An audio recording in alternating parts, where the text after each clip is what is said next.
it's Winkie. Happy New Year. Happy 2021. For those of you that know me, you probably know that I have been bullet journaling for a while now. This year is actually going to be my third year bullet journaling, which is crazy because time flies so fast. This is already my third bullet journal, which is crazy. But yeah, so I decided that my first video of 2021 is going to be about me starting my bullet journal. Bullet journaling has been a very therapeutic activity for me. It's also been a very great creative outlet. I've never been a very creative person, but the bullet journaling experience kind of allowed me to be that, which I loved so much. It also helps keep me organized, which is a bonus. Actually, it's supposed to keep you organized, and creativity is supposed to be the bonus. But for me, it's kind of reversed. Anyway, so as you can see, I chose a bright yellow book for this year.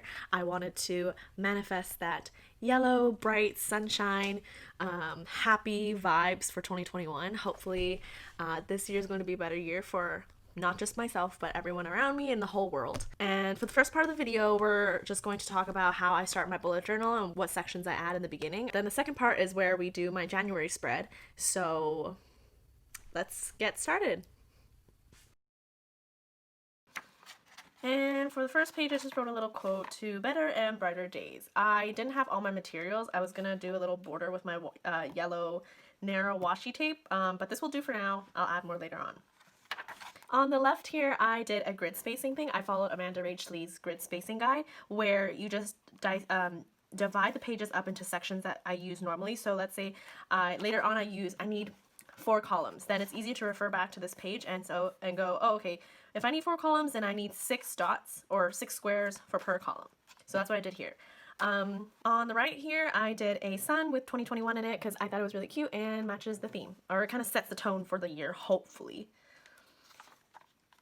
As always, I do a future log where I put all my months, important dates that I know so far. If I have important dates that come later on, then I just add it underneath the months. So far, I just have birthdays and when school starts and like breaks and stuff. Last year, when I started my bullet journal, I used a gray theme, gray and black, to start the beginning because I thought I'd use something basic to start out the bullet journal, and then the themes can be super colorful and all kinds of colors.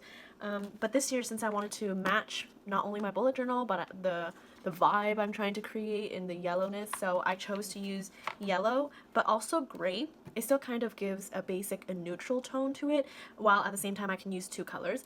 It also just so happens to be Pantone's colors of the year, which is gray and yellow. So I thought that was pretty cool. Similar to last year, I did a looking back on 2020, changed up a little bit. I added a section for hopes for 2021. I realized I didn't have a section for that. It's a good way to reflect on the year you had, what you did well, what you didn't do well, what you can look forward to and do better in the next year. And same as last year again, goals for 2021, keeping it simple, separated in sections. And then the next page, I have personal development, ways in which I can somewhat achieve those goals that I had at the previous page. Places I visit. Last year's was blank, unfortunately. Hopefully this year I can fill it up. I added a video idea dump page this year because I do find that I enjoy filming and editing videos, and it's become a hobby of mine. So whatever ideas I have, I'll just add it on here, and then when I feel like it, I'll film it. Same as last year, I came up with the idea to do a theme planner. Makes it really easy to do color palettes, or planning ahead also helps me scavenge for materials such as scrapbooks, pictures, and things like that to help with the theme of each month.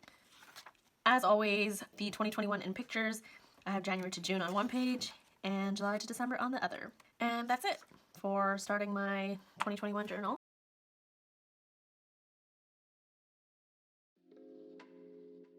I first like to start out by planning my pages. So first I'll make little notes saying calendar goes here, how tracker goes here, cover page here, etc., etc. You also see me counting squares on both sides of the pages because I'm actually planning to do a semi-Dutch door where I cut parts of the page and you can see the other side of the page, if that makes sense. Max was subscribed to Good Housekeeping magazine for a while. I have no idea why, but he just kept them in a cupboard, so I decided to go through all of them and cut whatever I thought looked cute or had a good color scheme to it. So that's where I got all my magazine clippings from. I also look forward to thrifting old books or maybe antique magazines, hopefully to get some cutouts or prints from that as well.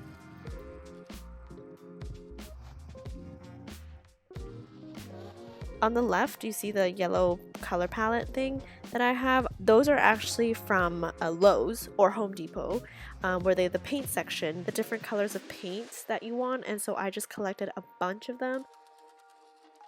Here I'm just rearranging and trying different pieces out to see what works well together.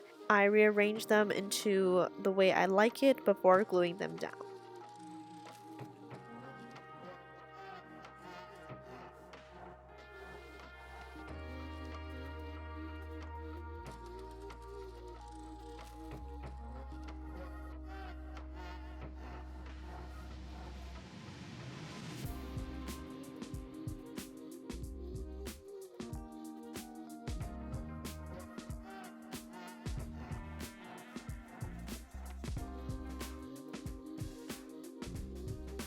I'm not very good at doodling, but I felt that the page was looking a little empty, so I try to add some stuff. It's not my favorite thing that I did, but I did it anyway. Whatever.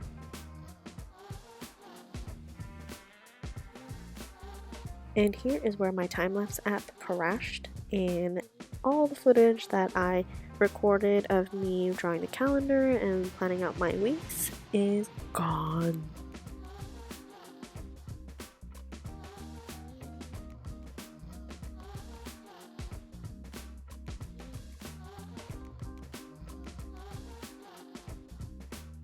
And here's a quick final flip through.